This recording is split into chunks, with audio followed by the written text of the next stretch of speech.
Road two পার্লামেন্টে ভোটের আড্ডার এবার আমাদের আয়োজন। নানা শ্রেণী পেশার মানুষের ভাবনা নিয়ে লালমনিরহাট থেকে সরাসরি যুক্ত হয়েছেন সহকর্মী নিয়াজ আহমেদ শিপন। শিপন, একটু জানতে চাই যে সেখানকার মানুষজন কি বলছে নির্বাচনকে ঘিরে। প্রথমেই তথ্য দিয়ে রাখি, এই তিনটি আসনে কিন্তু 11 লক্ষর বেশি ভোটার। এই ভোটারের মধ্যে কিন্তু এখন নতুন করে প্রশ্ন জেগেছে যে এই আগামী যে 12 তারিখের যে নির্বাচন, এই নির্বাচনে আসলে কেমন প্রার্থীকে ভোট দেবেন। আমরা এখন সাধারণ মানুষের সঙ্গে কথা বলবো যে আগামী দিনের যে নির্বাচন, এই নির্বাচনে কি ধরনের প্রার্থীকে খুঁজে নেবেন। আমি আপনার কাছে জানতে চাই যে আগামী ত্রিদশ জাতীয় যে নির্বাচন আছে, এই নির্বাচনে কি ধরনের প্রার্থীকে আপনারা ভোট দেবেন। আমরা চাই যে এই এলাকার, এই উত্তর অঞ্চলের যে প্রার্থী আমাদের কাজ করবে। দেখা যায় যে পাশে একটা নদী আছে, এই নদী দীর্ঘদিন থাকিয়া দুই ধারের মানুষ বিভিন্ন ভোগান্তির শিকার হয়ে যাচ্ছে। কাজ করে আর না।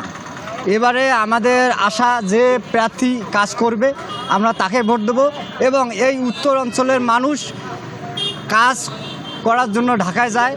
এই এলাকায় কোনো কল ইন্ডাস্ট্রি নাই। আমরা চাই যে এই অর্থ এলাকায়, এই উত্তরবঙ্গে কর্মসংস্থানের ব্যবস্থা আপনারা চান। আপনার কাছে জানতে চাই যে আগামী দিনের যে আপনারা তো 30টা বেষ্টিত এই এলাকা, আগামী দিনে কি 30টা মহাপরিকল্পনা বাস্তবায়ন হলে আপনাদের জন্য কি কি সুবিধা আসবে? আমাদের গরিব মানুষের অনেকে উপকার হবে। এই নদীটার যদি বাঁধ বেঁধে দেয়, অনেকেই প্রতিশ্রুতি দিছে, এই দুলুভাই দিছে। তা আমরা যোগ্য ব্যক্তি দেখে এবার ভোট দেব সিদ্ধান্ত নিছি যে নদী গর্ভ যে 4টি ইউনিয়ন আমরা অবহেলিত, এই নদীটা যদি আমাদের বাঁধ বেঁধে দেয় আমাদের অনেক উপকৃত হবে। কর্মসংস্থার ব্যবস্থা হবে এবং তার পাশাপাশি আমরা বেকার যুবকরা কর্ম ওখানে করে খেতে পাবো, এই আশাবাদ করতেছি আমরা। আগামী দিনে যারা প্রার্থী ছিল তারা কি আপনাদের জন্য কিছু করেনি? আমাদের অনেক আগে যে একটি স্বাস্থ্য কমপ্লেক্স আছে, যে মেডিকেল, তার সেখানে আমাদের রুগীরাও অনেকে চিকিৎসা আমরা পাই না ঠিক মতো, গন্ধে যাওয়া যায় না। এই যে রোডের অবস্থা, জ্যাম লেগে থাকে, একটি বাইপাসও রোড নাই।